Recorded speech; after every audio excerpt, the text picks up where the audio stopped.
Dons fall out of the 8, losing their second straight game. Essendon 7-7-49 defeated by the Western Bulldogs 13-12-90 in a fairly dull Friday night affair at Marvel Stadium. Welcome back to the Don Pod. I'm joined here by Nathan. Good afternoon, Nathan. Good afternoon. Good morning. Need a coffee. Good afternoon, Sam. How are you? It's great until I say good afternoon, but that's okay. How are you? Are you well? Did I already ask that? I did. Yes, I am well.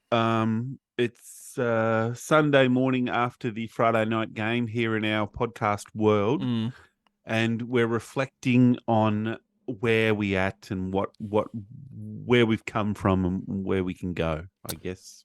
Yes. Currently now 11th on the ladder, from 5th to 11th in 2 weeks, and worst case scenario today, we can drop to 12th. The positive, though, now is that we can say we've beaten 4 teams above us. I did see that on Twitter. That was quite humorous. You don't have to ruin all my jokes. No, I was going to bring that up myself. No, fine. You just ruin. Sorry. Well, we got to give credit where it's due. Some concerns. The last 2 weeks, we've had a cumulative 24 scoring shots to 57, equating to 14-10-94 to our opposition, 31-26, 212. Aggregate loss of about 118 points. Well, and that screams in the percentage has gone from 105 to 98.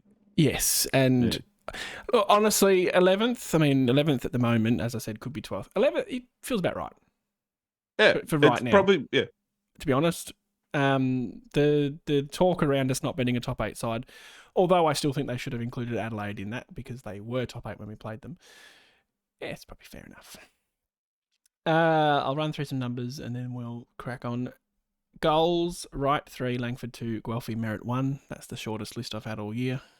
Disposals, and this is just makes for some really interesting conversation.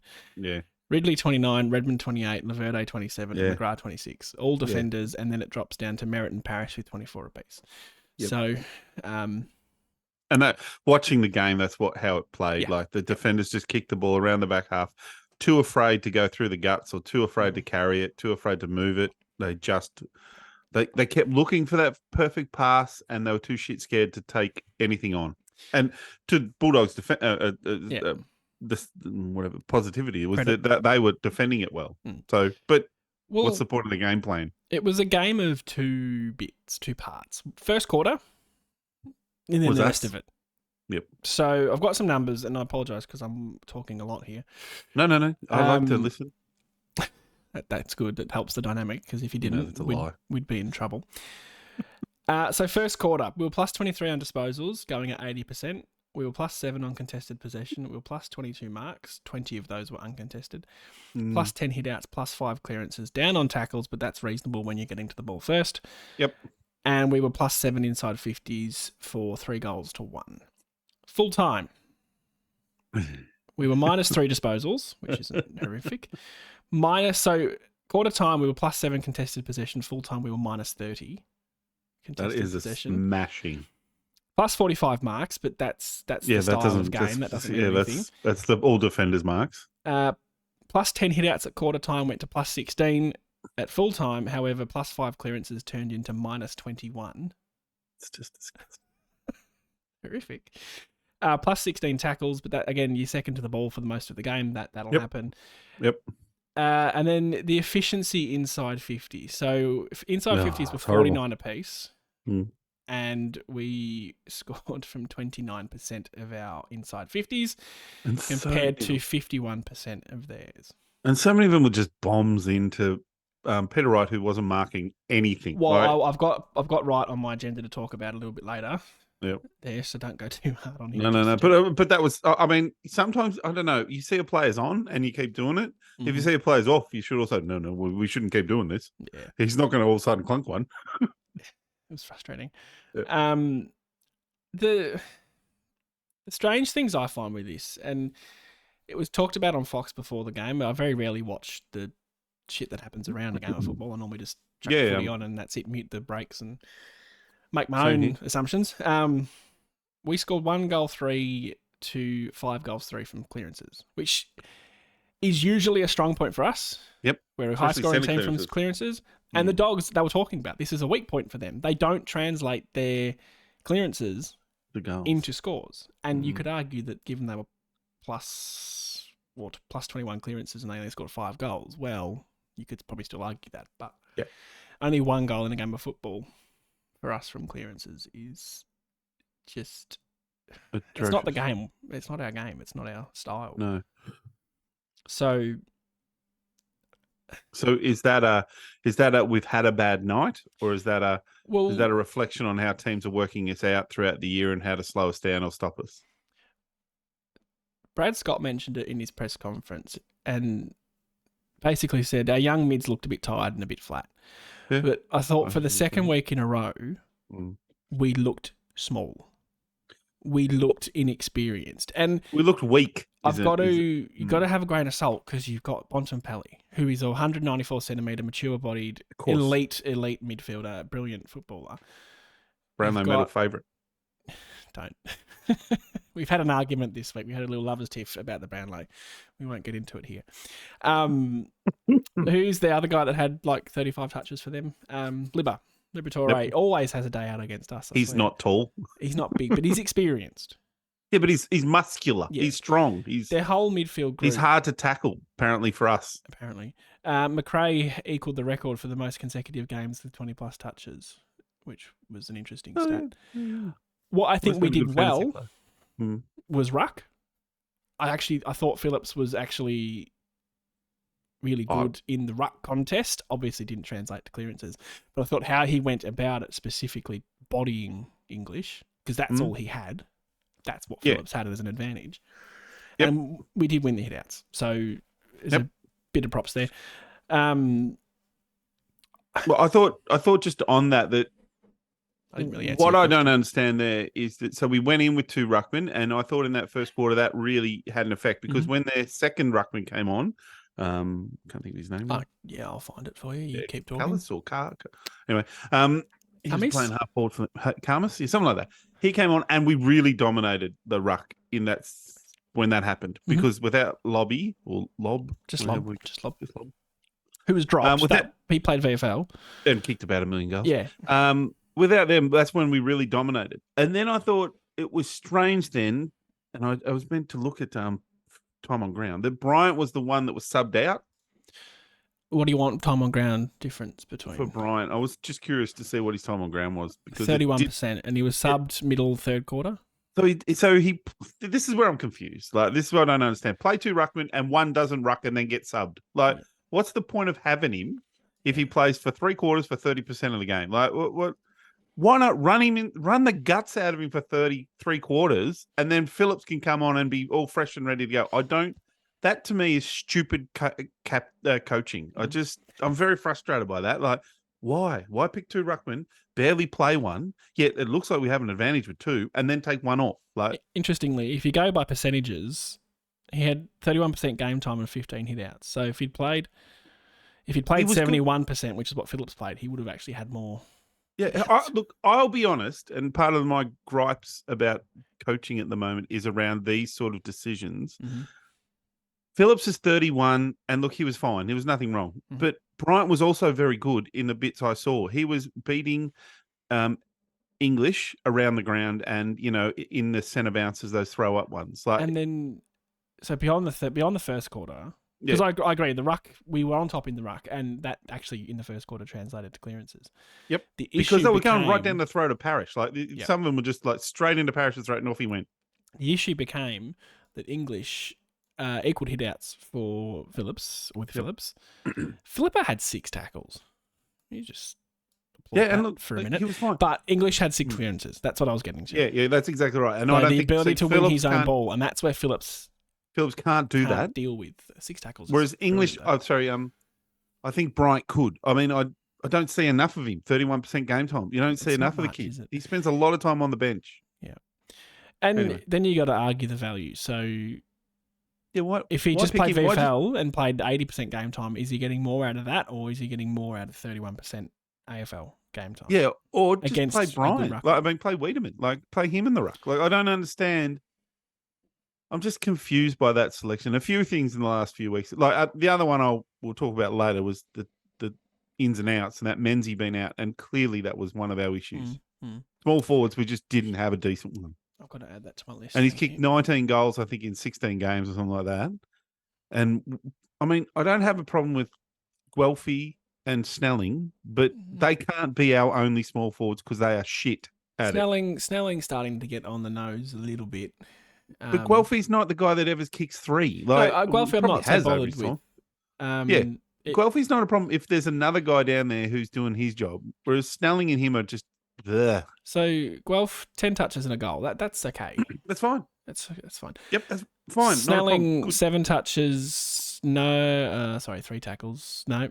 Yep, 3 tackles. That's a long way down from the columns, and no goals. No impact on the scoreboard. But Snelling hasn't kicked goals for a few weeks, and I think the argument there, is he's playing more of almost a wing role. Like if you look where I see him getting the ball, they're not in that small forward positions. He played 81% game time, Snelling, for 7 touches. Nick Hind played 31% game time for 8.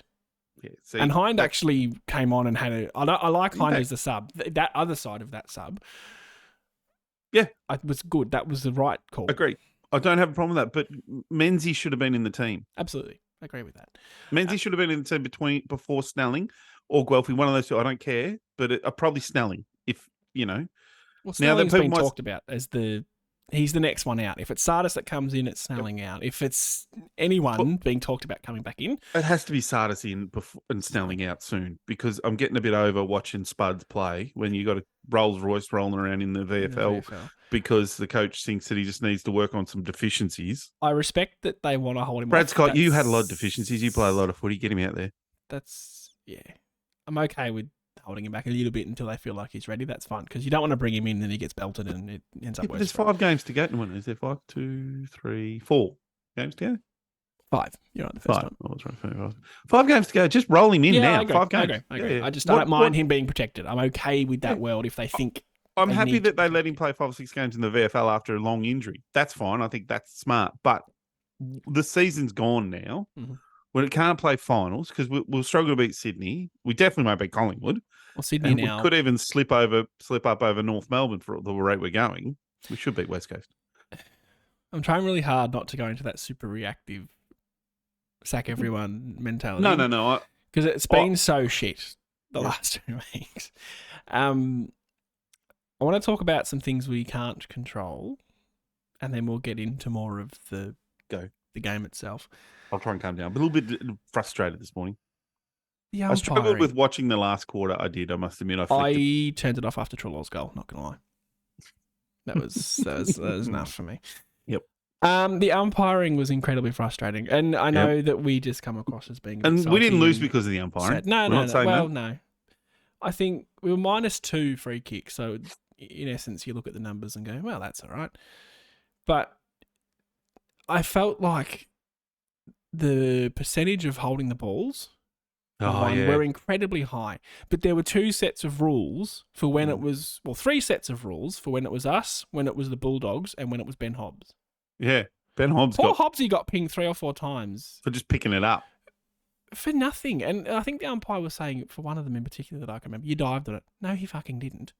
He picked up the football. He has to get the ball. I felt so sorry. What happened to Pryor? Pryor. Well, if you dive on it, then you. But he wasn't on. He wasn't on it. I agree. He was on his knees in one of them that I remember. I felt so sorry for him, and you could see by the third quarter, because we had so many where the Dogs player had their Pryor, albeit maybe the lower end of Pryor, if you're talking time, got tackled, ball fell out, play on, and you could see the players were going, "What's going on?" Merritt did and it, I think Parrish did it, Ridley did it. And there was another part of that too, I thought, was that the doggies were strong enough to break out of the tackle in the end. There's that aspect too. There's that aspect of it too, I thought. Well, whereas the Essendon players, like Hobbs, only second-year player, and part of the wing tackle bloody that they were praising Bailey Scott for. And where was the Pryor in that one? He got the ball, and it's only because he travelled like 10 metres. Yeah. But there was no chance for him to... I don't care if the umpires want to pay that, but you just have to pay them consistently, and that was the issue. It was incredibly frustrating that we had several, and it was the all holding the ball. The other one I will say that were clearly against us was that Phillips needs to work out that if you push the ruckman out of the way and don't touch the ball on its way down, that is your shepherd, mate. And don't look at the umpire all confused about what it's for, because we all know that one. And actually, the worst those ones really frustrate me. I'm like, mate, you've got him out of the way, but you've got to use your other arm now to touch the fucking ball. Yeah, fair enough. The other one that off that one does shit me because it was in front of goal was when Peter Wright was going to take an uncontested mark. Oh, yeah. Absolutely slammed into by their bloke with the long hair. With the mullet. Who was not looking at the ball. And live, I was like, oh, yeah, fair enough. And then they went back to it. I went, hang on. That just is a blatant free kick. There was a free kick holding the ball that they got, I think, Durham in their forward line, that he clearly handballed. Yep. And the umpire was like looking at the same angle as the camera was. And the commentators even said, oh, there was a fist in there. And, I'm like, we're seeing it on camera. Why are you not seeing it right there in front of you? And then the shit we can control, they scored so many goals from running snaps out the back. Oh, that frustrates me too. Have we not learned? Yep. No, we haven't. Someone needs to stay down. Yep. Not everyone, and that really frustrated me. I think it was the first one that West kicked, and I was like, hey, guys, can someone stay down at the back? Because that's sometimes where the ball goes. It's junior stuff. Oh, you don't all need to chase the footy. And this is what frustrates me about our back six every so often. And they've battled manfully, but I reckon that between them, there's not footy IQ's down is a polite way to say it. Laverde and Kelly's footy IQ can be really, what the fuck are you doing? Why are you there? Why aren't you? Let's talk about Kel. Yep. What'd you make of his game? Look, I'm over. He's one of the players I'm over. He was really good on Wakeman for half the game, but then there were stages when I was like, "What the fuck are you doing? Why?" This is why I want to ask you that question, because the stats, right? The numbers. Oh, I'm sure the numbers, which you can swing. Yeah, 21 touches, 16 marks. Yep. And that's about it, to be honest. 113 fantasy, but for the first quarter, our backline was phenomenal. We were intercepting, we were forcing the dump kicks. They were great. Yep, and they were kicking it forward more when they got it, not sideways, which they did in the next 3 quarters. Third and fourth quarter in particular, when we were, particularly the start of the last quarter, where we kicked the first goal and there was the chance. Yep. There was a sniff. Yep. He did 17 of the most dud things I've ever seen. Fumbles, drop marks. Yep. He drops marks too, which really just simple marks. I was mentioning it to a mate. There was one on the wing that really I went. Yeah. And I mentioned it to a mate in a chat that he's just such a dumb footballer. And then I had to quote that same message 15 times for the rest of the game because he just kept doing dumb shit. We were better without him in the side. I think this is the thing that I don't want to say I'm frustrated by the coaches. And again, I guess I'm saying Brad Scott there, is that the selection continues to frustrate me. Like a guy like Baldwin, I think should be playing. And no offense, I think Ridley's injured. So if he's not the first picked to come in and replace him, then I'm burning the place down. Seriously. This is very interesting, and we'll chat a bit more about the VFL later on.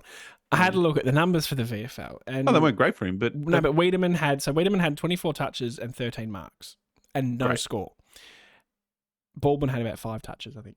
So, so old mate Charlie Dons on Twitter was posting a few clips from the VFL. So I questioned him, said, Wiedemann's had 24 touches and 13 marks without a score. That screams defence, surely. Yep. So Wiedemann's played defence in the VFL this week and Baldwin forward. So that, for the Ridley replacement, is going to be interesting because Baldwin was next in line. That's interesting. But and now, again, what are the coaches? What are they doing? They're trying to find something and 24 touches and 13 marks for Weed in defence. Well, then you go, maybe that's an option. Yep, and that's fine. It's harsh on Baldwin, who would come in this week. He's played one game now forward, and all of a sudden you go, we need a key back, and look, we've got one. Maybe, the options changed. Anyway, we'll come back to the VFL, but that'll be interesting in itself. Yeah. That seems sucky for poor Balds. I like Balds. Yeah, I like him. he's, again, one of those sort of players that cost us nothing. We've taken a risk to see what we can get out of him, and he seems to be a reasonable footballer. But he's got good footy IQ too, which is what I see in him, which is what I like. In the end, I like footy IQ players. I can deal with the guys. Like you watch Bontempelli, like the way he moves through the ground. He's good. Footy IQ is elite. Mhm. Like he's just, and Dacos is another one at Collingwood, like just elite footy IQs. Like these guys that see the game and make great decisions involved in it. Now, Parrish has got great footy IQ. His skills let him down. That's fine. Merritt's the same. Great footy IQ. Skill. Well, his skills. He's got much better skills. Yeah. Yeah. I guys like Laverde and Kelly that I go, I don't know if they have the footy IQ. Even to a lesser extent, Heppel sometimes. Yeah, Heppel's the same. His disposal's been a lot better, sure, but Jesus, he takes on the kicks he can take on, but he's just. I think the problem with those guys is, just to finish this thought about our back six, is none of them are willing. Like we had Franger that would take on a kick into that mid. He would just take it on. Anything you fuck if it didn't make it. He was like, oh well, I had a go at it. It was there. I took it. Kelly's shit scared to do it because he hasn't got the foot skills to do it. Kick, yep. And Laverde, I don't think he's got the footy IQ to see it's Ridley. Ridley's the kicker. Yeah, but that only leaves one. We need more than one. Yeah, like you can't just have one guy because everyone we're trying to get it to him all the time. Anyway, I will say I thought BZT played a good game. Yep, I agree. And I think he's the guy that in the end should be the one that we're nearly pushing out. Like if you know what I mean. Like he needs to become defender number 2. Yeah, he needs to become nearly defender number 3. Oh, I'll be happy with 2 if you just had another big key defender in there with him. You mentioned Merritt. I just want to briefly mention his quadruple effort at the start of the fourth quarter. Yeah. That was right on the boundary line, yeah. And I know we lost. And Harris came over and rubbed his hair and said, yep. That was inspiring as fuck. I wanted to get up and go for a run. Like, and that's saying a lot, That's saying a lot, yeah. We gush about Merritt quite a lot this year, but he had his colours lowered last week, sorry. Mm. And he wasn't brilliant on Friday night. No, I thought Friday night, I thought there were periods he was pretty ordinary. That moment, that as a captain, I mean, it didn't, but it could very well have inspired the entire team. Like, that's the shit you look for from your captain. And it was... Yep. It was just beautiful to watch. I think on his game was very interesting too, because it seemed to me, and I'm just going to check the stats on that he was, although starting in the middle, wasn't doing a lot of that middle. Like it was definitely Perkins on Bontempelli, which wasn't going overly great. Didn't go well, no. It was Hobbs was in there. So he had 4 clearances and 5 tackles for Merritt. I just want to see the CBA numbers. Oh yes, you and your CBAs. I love my CBAs. I know you know that? do. That's fine. Tells a story. So 66 to Perkins %. This is 41 to Hobbs, 79 to Bryant, and 69 to Merritt, 90 to Parrish. Yeah. Well, you did talk a couple of weeks ago about him being slightly more defensive, halfback kind of mid. But he's not doing that now because his numbers aren't high. Like he did that for a game where he had 35 or something ridiculous touches. Whereas his numbers, if he's get 25 touches, he's not doing that role because he's their go-to kicker. And that's what I'm talking about. Like what we're lacking, I think, and this is why I've thought about the Perkins or someone else going down there who's got balls and will take a kick on. You know, like someone who we just need. If you look at the good teams at the moment, like Brisbane, I watched a bit of them play Geelong, and Geelong have got guys too, like Stewart and that, who will take the game on through the middle, Kick. Yep. Yeah, and Brisbane's got that Kitty Coleman guys and Rich too when he's not injured, that'll go for that, 30, 40, 50 metre pass into the centre to a guy and splits teams apart. Well, Collingwood and Port as well. You've got Houston, you've got Dacos, plural. So and that was a part of our problem when we're kicking it around the back, and these guys take mark. We're not going forward. And I understand what they're trying to look for that kick and spread it in opposition. But if it doesn't happen, we look silly. We were doing it.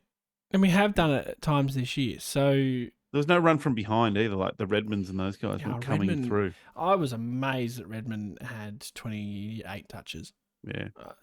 I don't remember seeing him. Kick-ins, to be honest. Still probably tough kick-ins. On my list, Mm. we'll Love call your it a list. hit list because it is all negative this week. Wow, what do you expect? Nick Cox. Mm. And again, I don't want to be reactive. I want to remember he's a kid and he's 2 meters tall. And, if we don't know what he's doing, how the freaking hell's he meant to? Yep. He just looked awful, ordinary. Well, it looked like he took Nick Martin's wing. Would I be right in saying that? Yeah, and then Marto became less influential, which I don't like Seems stupid, because not only was he just playing his role and doing it well, he was all Australian conversation Yep. winger, genuine winger.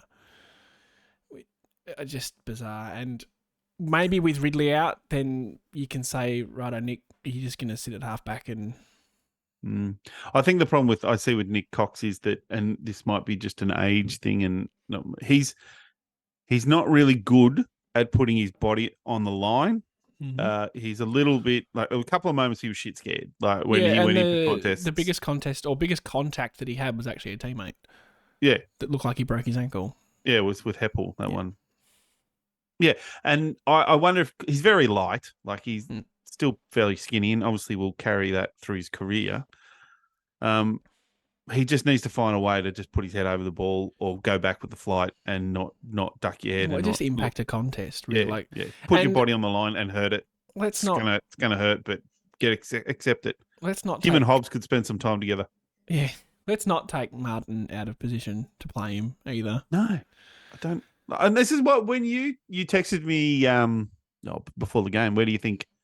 We had Cox a conversation. Yeah, Cox will play, and I was like, I reckon he'll be a bit of a utility, And they did. They've just chucked him on the wing and said, you're tall, you can run up and down the ground, and he got flogged. Again, it's grain of salt because he's a kid, and we've got to just accept that there's going to be a bit of that. But you look for moments, you look for little bits, and Perkins has now played like 50 games or whatever it is. But at the start, you went, yeah, right. He can move. He's evasive. He can sidestep. He can kick goals. Whatever. Reed, we haven't seen enough of yet. You'd probably say the same with Cox, but there just hasn't been a moment where I've gone, oh fuck yeah. Well, there was a little moment when, and this wasn't a positive, was he was in the forward. I don't know, about 40 out, and he got the ball and he moved to his left and kicked this horrible dribble of a ball. Little P-roller back into the middle. Yeah. Yep. And I'm like, if that's your left, you're meant to be I was told that you were very good on both feet. I would have probably just sunk the boot into the right and had a ping. Like, seriously, if that's your left, don't go. Might have been a one-off. Yeah. Next time, just have a ping. He did. And that's another thing. I'd like a few more of our players to be a bit more selfish. Another thing. Like, there's I think the game's moved past that a little bit. Passes that aren't working, that just have a ping. Yeah. I think you need some sort of license. If you're streaming in 50 through 40, you're entitled to a shot. If you're a forward, you're entitled to shoot. From the boundary line, maybe less so. He did kick a point too. He had about a 40-meter set shot that he pushed wide, and it was at a crucial time. And again, you can't blame him for missing shots, but just take your chances. Jesus Christ. But yeah, he'll be interesting. It'll be interesting to see if he plays again this week. I mean, I assume they will. I think they will, yeah. And especially with Ridley out. But see, this is where I get confused, Sam. So he's young. We want to get games into him. Agree, don't you? Yeah, that's the reason. Absolutely. Because he didn't play well enough to really merit selection, I don't think. So then why aren't they playing Sardis? Is that what you're about to say? Well, that, and why wouldn't you just keep Brian on the field and take Phillips off? It still goes back to my argument to go, well, he's the 23-year-old and he's the 31-year-old. I don't understand the logic. Yeah. I'm gonna say this. Bryant will get chased by other AFL clubs in the next year or two. 100%. Sam Draper had a 4-year contract offered from St Kilda before he played an AFL game. Phillips will not. No one's ringing Phillips's number. No. So you've got him. He doesn't matter if you upset him by playing him in the VFL. He's going to hang around. He's got nowhere to go. At this point now, you're right. 2 weeks ago, when we were 5th and, Yeah, but that was... Yeah. Then there's a game to be won and all that. Now it's kind of like, well, okay. The coach has always been saying that we're not as good as we are at the moment. He's been saying that for most of the year. So that's when I'm like, but why then are you playing the older guy over the younger guy? Again, it could still be just protection. It could be. And look after him, manage him. You're probably right, yeah.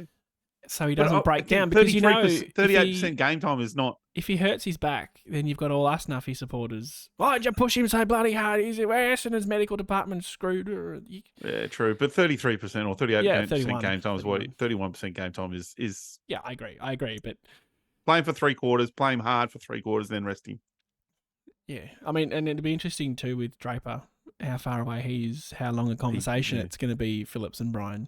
Because if it was Draper and Bryan, wow. Well, then you've got Draper, who's actually then you probably a bit more of a capable forward than. Well, and then again, Phillips. I'd still run the guts out of Bryan for 3 quarters and let Draper sort of mope around in the forward line maybe, and then he's fresh as a daisy to come in for that last quarter and a bit and really influence the game. I still don't understand the logic of it, of having 2 ruckmen and not running one hard. The ruckmen are notoriously pretty fit guys. Well, they've got to get around, yeah. Yeah, that's what they do. They run up and down the ground. He plays VFL, run up the ground, pretty much rucking by himself in the VFL. Mm-hmm. Yep, I'm with you. Yeah. And the games are the same length in the VFL. Really? On the same ground. Really? I have to talk about one thing that hurts me a little bit because he's my favourite player. Oh, yeah. I know where this is going and I agree. Peter Wright. Oh, well, I was going to talk about Jake Stringer. No, he's not my favourite player. Peter Wright's my absolute favourite. We're going to talk about Jake. No. Well, he's on the list. He's on the list. Big Pete. Kicked 3 goals, including one in about 18 seconds, which was apparently the fastest goal of the season. Oh, really? So we got it was a very good record. Stringer's a little upside on his back handball. Sure. Big Pete. Your opponent let you run uncontested at the football. Several times. All night. You had 3 runs at the football and got first hands to about 80% of the kicks to you. Yep. And you took 4 marks. Oh, it's atrocious to watch. For fuck's sake. You are not going to get your opponent giving you that much space ever again. Mark the fucking football. Yep. That's not good enough for your level, for what we know your level is. Honestly, you could have kicked 15 goals. Charlie Curnow ate your heart out. Just clean first hands to it. So frequently for no marks. I don't know how you fix that. I don't know if there's anything you can do about it. You just confidence thing, yeah. Move on and hope it gets better because you can take a mark. We know we can take a mark. But it wasn't even like they were pack kicks. He was just let loose to run at the footy. And when you're 2 metres tall, apparently he's 2 metres tall. We really got to stop that joke. But yep. It frustrated the hell out of me. It was horrible. I was frustrated watching it. And that's what I was talking about, that a lot of those inside 50s that you mentioned were to him, or, and then my other frustration that followed on from that is that he didn't mark it. That was very disappointing. But then it never turned into like a crumbing goal. Mm-hmm. Whereas the opposite, it did pretty much every time. Yep. Well, I can't think of a time when it just hit the deck and someone picked it up and went snap. Yep. Like that's when a Tip and Woody, he would have been, he used to do that when he played. And the structure on the ground too, like the ball comes to ground. If it was coming in from the left-hand side as you look at the goals, you get the pack form, then there's like 17 Bulldogs players at the left-hand side. Yep. And they just boop, boop, boop, boop, boop, and they're ran out, it out. and they're off.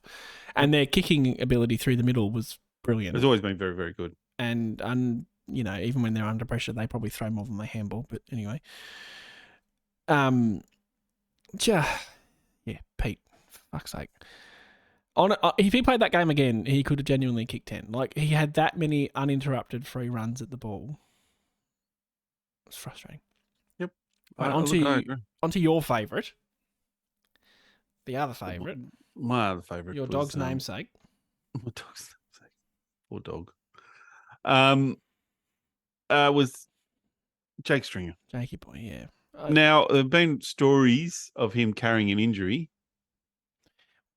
I don't buy that because I can't buy it. Brad Scott is not playing players in that situation. He wouldn't play him at the start of the year because he was become an expectation. He had 8 disposals at 37%. That's what I was just looking at. And I would argue, I felt like 4 or 5 of them came in the first quarter. Like I sent a message to a mate saying Stringer's on fire after 5 minutes, and I reckon, genuinely would have had about 4 of them in that first 3 minutes. Yep. And again, this is if he's not well, if he's not fit, you have to just find a VFL kid like a Voss and say, all right, mate, you got to go.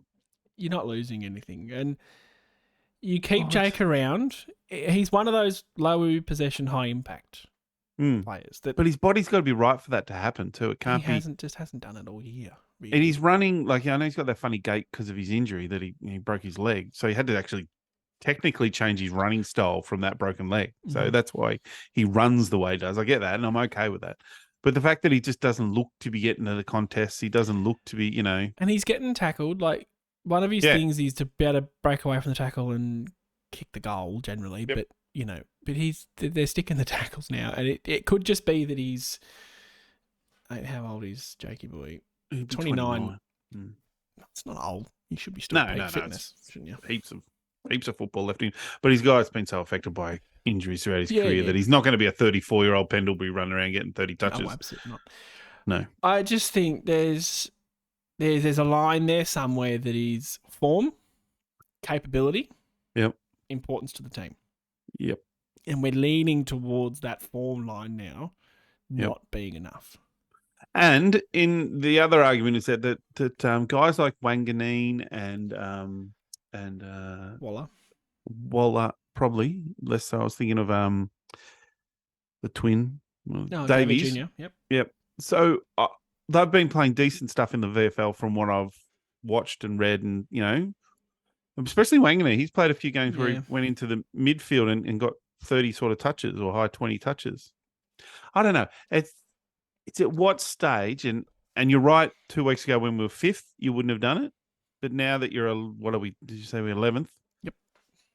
You're 11th, and you got Sydney, who are a big, strong team. So that's going to be a really interesting challenge because they're just stronger than us again. But then you've got West Coast and North, and you're playing young, inexperienced teams. I just think that there's a time in the year where you have to play some of those kids and find out what you've got. Because, I don't know. Well, now's the time. Now, when we were 5th, like I said, not it. You've lost 2 games to teams on both occasions. Well, one was below you on the ladder by like 3 spaces, and then the other one was 1 space above you, I think, the Dogs. Yep. And you got beaten badly. Yep. So you're not in that top 8 conversation. Move on from that. Yeah. So don't even worry about the ladder. You're clearly in the top 4 or 5 teams. I will say that I enjoyed the fact this conversation of just play the kids is coming at round 19. Not round 2. That's nice. Like North Melbourne have been doing. Far out north. We need to do votes, and normally we talk about this before, so I know what's coming, and I haven't even given much thought to my own. So this is on the fly. Yep, that's fair enough. I'm going to just do it the way I like to do it. I liked Ridley and Laverde's game. I like Ridley's game, not Laverde's. I think that Ridley did some more important things. I'm going to give 3 to Riddles. I'm going to give 2 to Riddles. Hang on, just let me get through mine first, and then I'll get yours. Otherwise, I'm not going to write it down, and that's bad for the history of for everyone. Yep.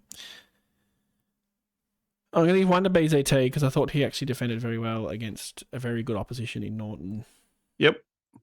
I thought he did a really good job too. I'm going to give 1 to Phillips because I thought he, for the game he could have had. Who's 2 1s? Have you got? No, 3 for Ridley, 2 for BZT, and 1 and Phillips. 1 for Phillips. Wow. I was with you. That's the second time you've given Phillips votes. I thought given the circumstance, I thought he rucked very well, and that's fair enough. And I have a vendetta against the back 6, and I gave 2 of my 3 possible votes to back 6, so I'm not giving all 3 to back 6. I'm just going to give my 3 to Merritt because I just hate everyone else. High integrity BNF here. Oh, 2 to Ridley. No, actually 3 to Ridley, 2 to Merritt. We'll go that way because you're right, Ridley. Make me write it down and then change. Sorry. Okay. Look, I thought Merritt's efforts at different stages were really, really good. Like that. I'm not talking about that one little section where he laid 3 tackles in a row. Effort, Yep. I'm talking about other bits too, where I thought he was trying anyway. And then I'll give the one, which is a really hard one. I'm going to give to Langford. Okay. Yep. I didn't expect that. I can thought he see was why good. you've done it. Mm. He's a very, He very marked the good, ones that he should have marked and kicked the ones. Kicked 2-2. Missed a pretty easy one. Yeah. In the first quarter, I believe. Anyway, yeah, he had a good game. That's fair enough. I'll tell you another thing too. Andrew McGrath needs to be told that your depth of kicking is not what you think it is.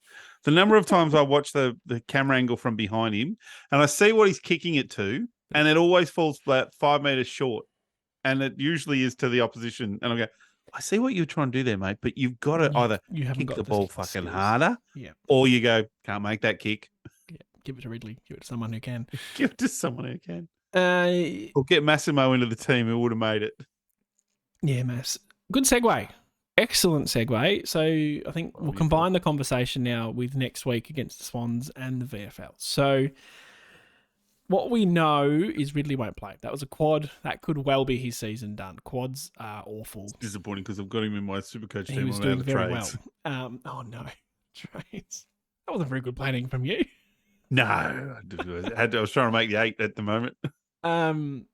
We dodged a bullet, it felt like, last week or the week before with Ridley. And but the bullet has hit this time. Quads, it was the other leg too. Quads are notoriously horrendous to come back from. So it's season. Potentially season. And I think that's fine. I don't like. Well, at least we can just go. It sucks that he's got an injury, but we can just go, well, we'll chuck someone else in that role for 5 weeks and see what we can get out of it. If that's Wiedemann, if that's Baldwin, if that's Cox, whatever. If that's Hayes, even. Not Hayes. Do you mean Montgomery? No, Hayes is our young kid, tall. Oh, yeah. Well, Montgomery's the big rebounding defender too. Well, Hayes is our second-round pick or third-round pick from last. Hayes second-round pick last year. Keepers. Yeah. Anyway. Yep. Anyway, I'm just saying. Numbers. We lost to Williamstown by a goal. And can I just voice how annoying it is when they put the VFL and the AFL game on the same time? Because I can't obviously watch both of them, you idiots at the AFL. It's bizarre. Friday night makes it difficult, but still, yeah. We didn't even play Footscray reserves. We played Williamstown. It was weird. I know. Anyway. Why don't they just... It just shits me. Like, why? Have it curtain raiser or have it different times. Yeah. Exactly. And Fox should then play the curtain raiser on their channel. Anyway, lost by a goal, and it was literally 6 points. It was 9-15 to 9-9. Massimo, 28 touches, led the way for us. Saw a bit of footage of him really ripping into some tackling. 4 tackles in that, 21 kicks, so a high kicking game. That's his strength, and play to it, absolutely. Yeah. The big Wiedemann, 24 touches, 16 of them kicks, a couple of tackles and 13 marks. So very nice game in defence. That's fascinating if that's what they've done. I really do find that. 13 marks for a bloke who couldn't take a mark, really. Yeah, and it's a great way to get his confidence back. Just play 6. He could be the guy for the next 6 weeks who just gets his confidence and plays that role. And who knows? It's happened before. Forwards have gone back. Like Norton was a defender that went forward. Yeah, and Hurley was a forward that went back. What's his name from who now plays at the Bulldogs, but he's injured? Was it Carlton? Was it anti-vaxxer? Oh, Liam Jones. Now Liam Jones was an atrocious forward who couldn't, and then they sent him back and became, I don't think all Australian, but very good. He was very good. Yep, quite right. Sardis watch. We'll have to get on that every week. 23 touches and 7 tackles. We just give him a game. Seriously, get rid of Snelling. And Waller kicked a goal and had a game high 9 tackles. Well, that's impressive. That seems like the Waller we remember being. 9 tackles is awesome. How did Wanganeen go? I'm a fan of that kid. Wanganeen. Let me just find it in my list. Down the bottom. 1 goal, 2, 12 touches. So seems to be back in that forward line. But that's fine. Again, we want to talk about if you're talking about Guelphy had 1 goal, 2 and 12 touches. That's a good small forward job. Yeah, absolutely. And Baldwin kicked a goal from his 6 disposals. Poor Baldwin. And took 4 marks. So maybe he could come back as a forward still. Well, I mean, that Stringer, maybe they're about the same height. Yeah. Stringer and Baldwin. Not that Baldwin gives you what Stringer does, but then Stringer's not giving us that. So yeah, Stringer is not giving you goals. Like how many goals does Stringer kick for the year? 6 or 7? Not many. I love when you ask me questions without notice. Well, it keeps you on your toes. I can find it. It'll just take me a minute, that's all.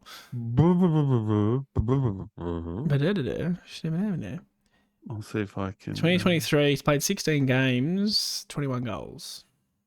Not sure if that includes Friday night or not. 21 goals, 22 as well. And if I could just compare that to Langford, and this is what hurts my soul, and this is why I love Pete so goddamn much. Langers has kicked 35-15. That's very good. And that makes you very effective as a footballer. That's why I'm saying he's had a real... And look, at the start of the year, I was... You weren't sure on him. Yeah, I was like, he's out of the team. Like I don't see where he plays. Your issue was where he played more so. Yeah, that's right. Because he can't play on the wing because we saw Martin was coming along too quickly. Sardis is surely going to take that spot.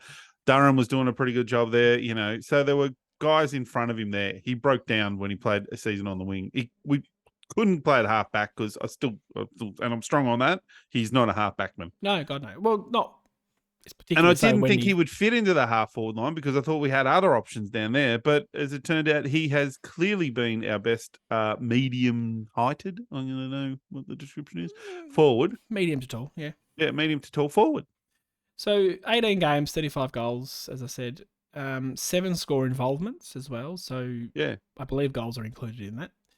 And a goal assist. So he's not only scoring, he's also setting up, which... But he's really handy. When we get to the end of the year and we can get out of this negativity because we've had 2 such shit losses, he will be top 3 best things of the season. Well, he'll probably be top 3 in our best of Veras. I don't remember giving him votes, to be honest. But anyway, yeah, you're probably right. I did. I gave him votes this week. You did this week, but I don't remember giving him votes before now. That's not the point. He should be in the for sure. But anyway, we'll see how good we are at that part of it. Yep. So... Definite change next week in Ridley. Definite. I saw that Laverde got a fine from the match review panel for striking. He must have gut punched someone or something because it was... It's no surprise with him. Probably appealed. Like, what to do? Didn't do anything. Yeah. The other then... Well, I mean... Stringer feels like one of those ones that we sit here and talk about and then it fully accepts 3 weeks later it happens. Probably not going to change. No, it won't. Cox, I reckon it'll take 2 or 3 weeks of similar performances. Cox will be interesting. Whether I have to keep Cox in there. I'd love to see him not on the wing and just put Mardo back because that's where Mardo actually is. Plays his best footy. I think it's embarrassing that we've done that. That we've taken Mardo, who's, as you said, in the All Australian conversation, he's one of 3 players being considered for 2 wing roles. Yep, in that All Australian side. We've taken him and we've given to a kid who has played in the VFL halfback, midfield, half forward, bit on the swing. Mm-hmm.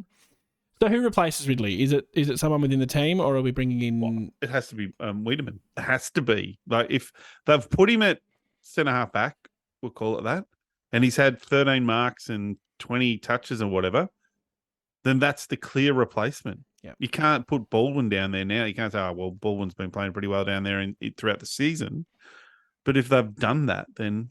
And I like what you said before that, you know, if he plays 5 games in there and can all of a sudden take these big clunks and get some confidence, well, then he becomes a swingman. So if we're, you know, 3 goals down to Sydney with comes a bit of a hooker left, we can chuck him forward and then, hey, I've taken 15 marks today. I can mark the footy. I got this shit covered. You know, Hurd did that with Hurley and Hooker. And Carlisle. Carlisle was the actual... Well, I know Hooker was the ultimate swingman, but Carlisle was very, very, very good though. Carlisle was very effective at it. Yep. I'm with you. I think so. Wiedemann for him, for Ridley. Anything else? We're going to bring Menzies back in for anyone? Oh, Menzies has to. We have to have a small forward back in there. Like and are we happy with Hind as the sub? Hind's a fine sub. Mm-hmm. I have no problem with that. It's him or I also don't mind Massimo as a sub because they both give you run and kicking skills, which you know is I think. Well, you get more run with Hind, you get more kick skills with Mass. Yeah, with Mass, which I like the speed, but they're both good options. Yep, because they can both play a forward, back, mid. I don't like if they play 2 ruckmen. Ruck one of them harder for a period before you take him off. That defeats the purpose of playing 2 ruckmen. Because you're not getting the advantage. Because what you're trying to do by doing that against one ruckman is run that big ruckman English, run him around and run him into the ground. By the 4th quarter, he's a bit pooped. Whereas it just didn't look like we did that. He's very pale English, isn't he? Yeah, he is. He's very pale. Looks sick. The epitome of his name. English, yeah. Good one. So, I mean, Draper didn't look I mean, he's walking around in his tracksuit pants with a thing on. When he's not been doing a heavy load at training. So No, I haven't heard anything brilliant about him. So maybe they're like, well, that's he's done for the year, like whatever be it is. nice to get some communication about that. Yeah. Essendon, please. Yeah. If you It's not one of our strengths, though, as we know. So, all right. So Menzies comes in who for? What's your change? Oh, well, it's either, depending on Snelling and Sardis, if that happens there, then I would probably accept that over, because Sardis will play a You'd rather half see forward. Sardis, yeah. Yeah.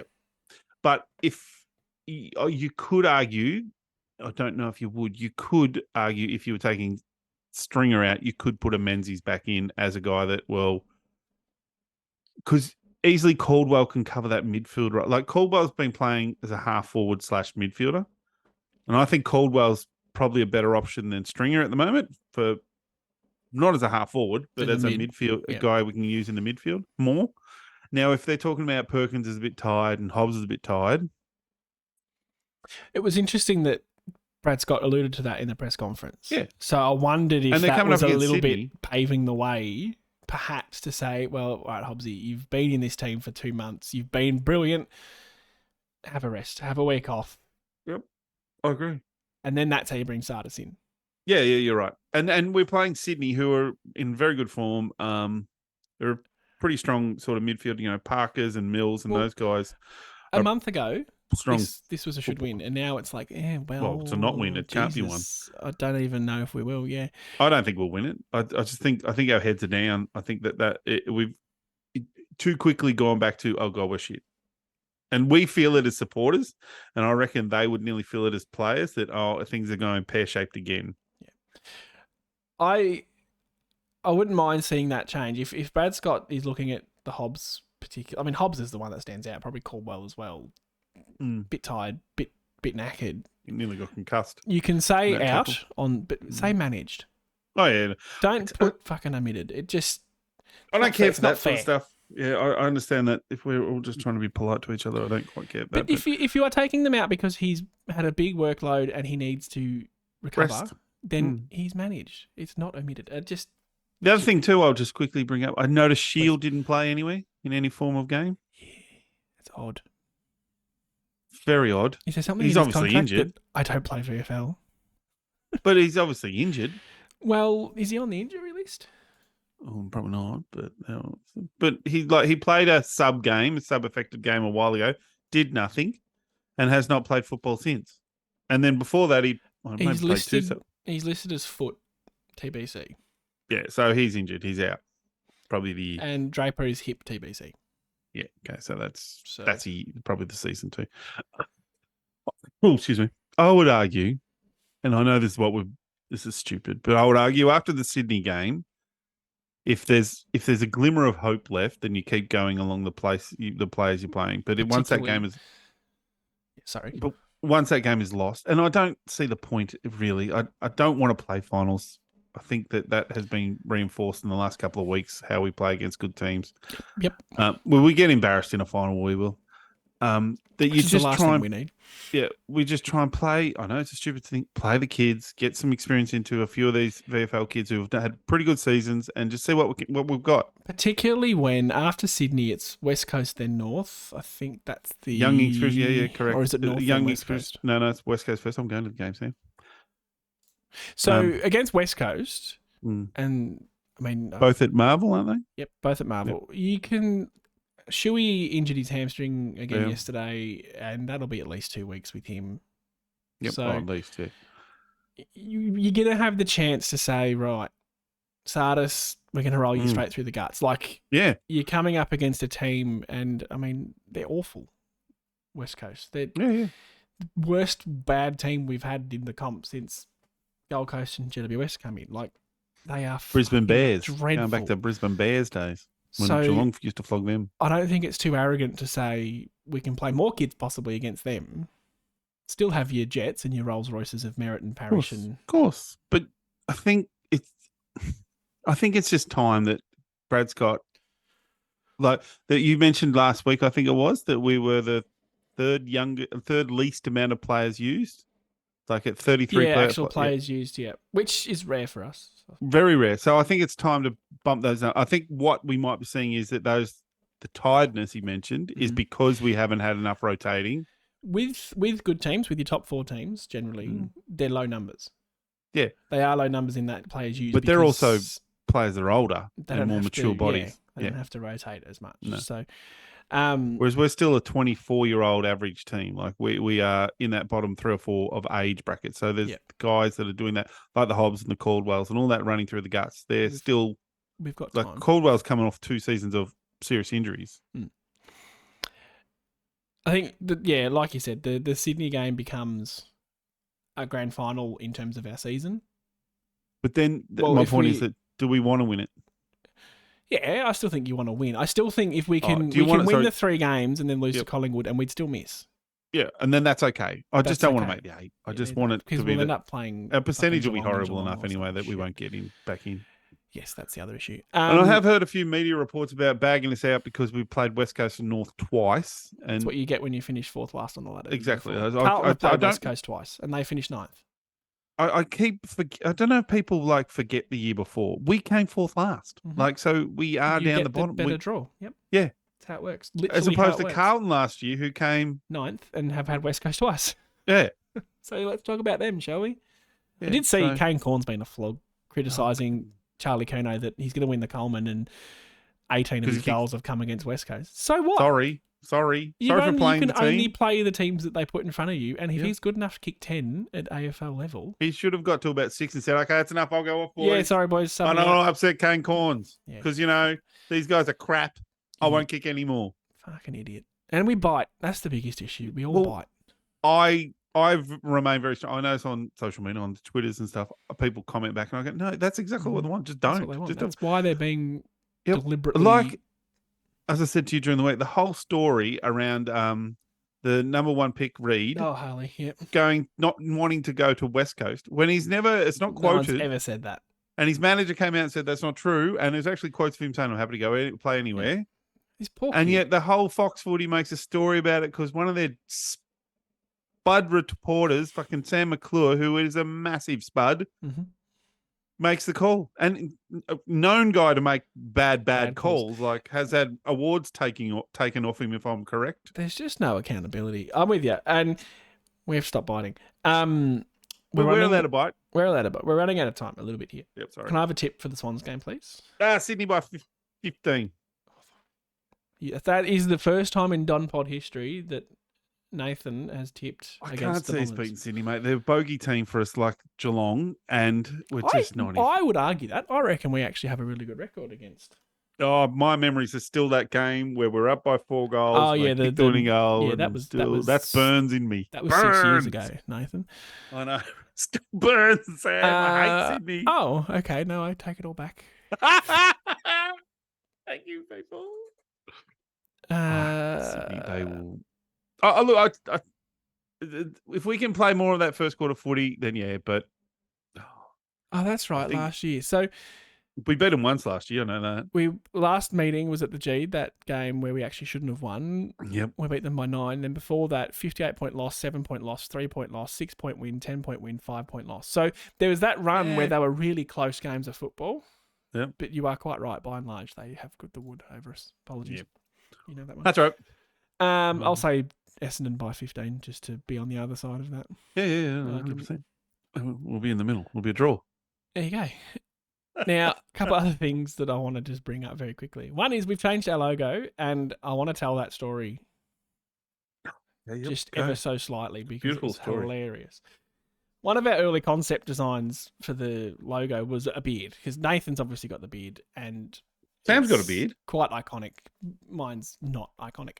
So we moved away from that minimalistic little microphone thing. Anyway, we were trying to work out what would look good. And we had like a little beard and a big beard. I was like, oh yeah, that's okay. That's me and Nathan. Great. Couldn't quite work out how to get them in the one image. Nathan goes, what happens if you rotate it and put it on top of the other beard? And that looks like a cap. And that moment of realization between us was fucking hilarious. So if you rotate our logo 180 degrees, it goes from beard with a cap to beard with a mohawk. Yeah. It's It brilliant. was an amazing moment where we both looked at each other and went, "That's it. We have hit that That's nail the one. fair and square on the head right there." And that is the Punted logo. it from 65. Reverse torp on the run. Yep. That is the logo on the hats. So if you were listening to the end last week and you commented and you got in touch with us, you'll have a hat coming very soon. So we've got the new logo on the hats. And we've got some T-shirts coming for us. We'll have to change our little backgrounds, maybe, Sam. Yeah, maybe. Yeah. It has been these for a little while. I might do that after this. Anyway, that will do us. Swans next week, Saturday night. So we'll aim to have the pod up on the Sunday night, I presume. Yep. Yeah, very good. Thank you for listening. Thanks for tuning in. We appreciate you. And go Dons. Go Bombers.